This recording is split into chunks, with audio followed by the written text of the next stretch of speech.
आज बात होगी एक ऐसी दुनिया की जहां गोलियों की आवाज और वफादारी की कस्में एक साथ गूंजती हैं।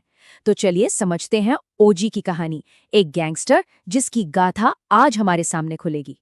सोचिए, एक शहर है जो गैंग वॉर की आग में जल रहा है, हर तरफ अफरा तफरी है। ऐसे में उम्मीद की आखिरी किरण कौन हो सकता है? जवाब है ओजी। एक ऐसा नाम जो अंडरवर्ल्ड के लिए खौफ है, लेकिन आम लोगों के लिए उम्मीद। यही है हमारा हीरो, द ओरिजिनल गैंगस्टर। तो कहानी शुरू होती है बॉम्बे से, जहां एक जबरदस्त तूफान मंडरा रहा है। एक ऐसा संकट जो पूरे शहर को एक जंग के मैदान में बदल सकता है। तो बॉम्बे में चल क्या रहा है? देखिए, मामला काफी पेचीदा है। एक तरफ जिमी नाम का एक गुंडा पोर्ट मालिक के बेटे पारदू को मार देता है, और दूसरी तरफ एक आरडीएक्स से भरा कंटेनर है जिसने शहर के हर गैंगस्टर का ध्यान अपनी ओर खींच लिया है। तो सवाल उठता है कि आखिर ये ओजी है कौन? ये नाम आया कहाँ से? इसके लिए हमें थोड़ा पीछे जाना होगा, उसकी असाधारण कहानी में। ओजी की कहानी? अरे ये कोई आम कहानी नहीं है।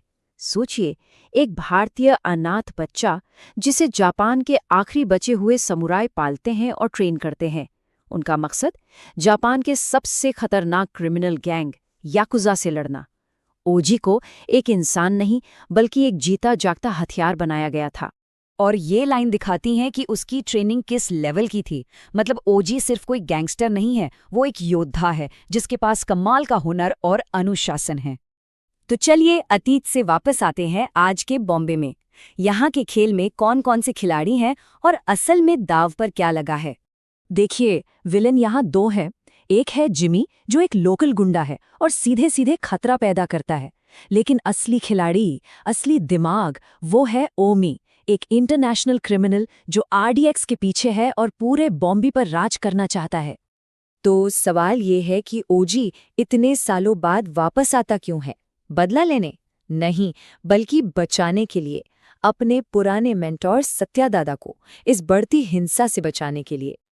और अब हम कहानी के उस हिस्से में आते हैं जो सबसे जरूरी है, जहां भावनाएं हैं और एक बहुत बड़ा गहरा राज छुपा हुआ है। तो वो राज क्या है? यही कि ओजी को 15 साल के लिए देश क्यों छोड़ना पड़ा था। सब तो यही मानते हैं कि उसने अपने गुरु के बड़े बेटे चक्री का खून किया था, पर क्या यही सच है? और यहीं पर सामने आता है असली सच, जो किसी झटके से कम नहीं। असली कातिल एक बच्चा था, अर्जुन, जिसने अपने परिवार को बचाने के लिए गोली चलाई। और ओजी ने उस बच्चे को बचाने के लिए अपनी जिंदगी, अपनी इज्जत, सब कुछ दांव पर लगा दिया।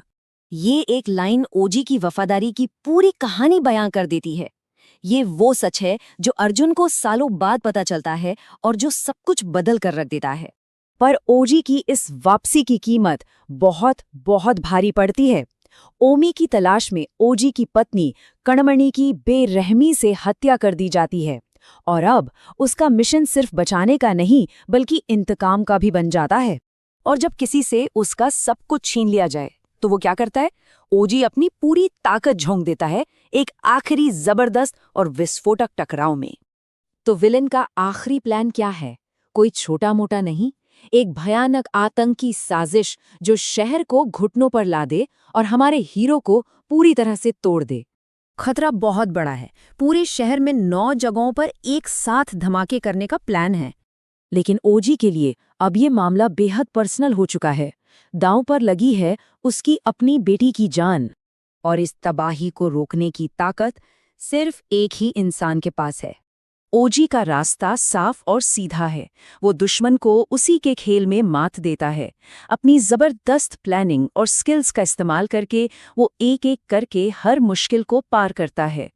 तो सब कुछ खत्म होने के बाद क्या होता है? कहानी एक मोड़ पर तो पहुंचती है, लेकिन अपने पीछे कुछ बहुत दिलचस्प सवाल भी छोड़ जाती है। बॉम्बे को बचाने के बाद ओजी एक बार फिर गायब हो जाता है, लेकिन जाते जाते वो अपनी बेटी से कुछ ऐसा कहता है जो एक नए अनदेखे राज की तरफ इशारा करता है। तो आखिरी सवाल यही रह जाता है, बॉम्बे की लड़ाई तो खत्म हो गई, पर क्या असली जंग अब शुरू होने वाली है? ये तो सिर्फ वक्त ही बताएगा कि ओरिजिनल गैंगस्टर की कहानी में आगे क्या लिखा है।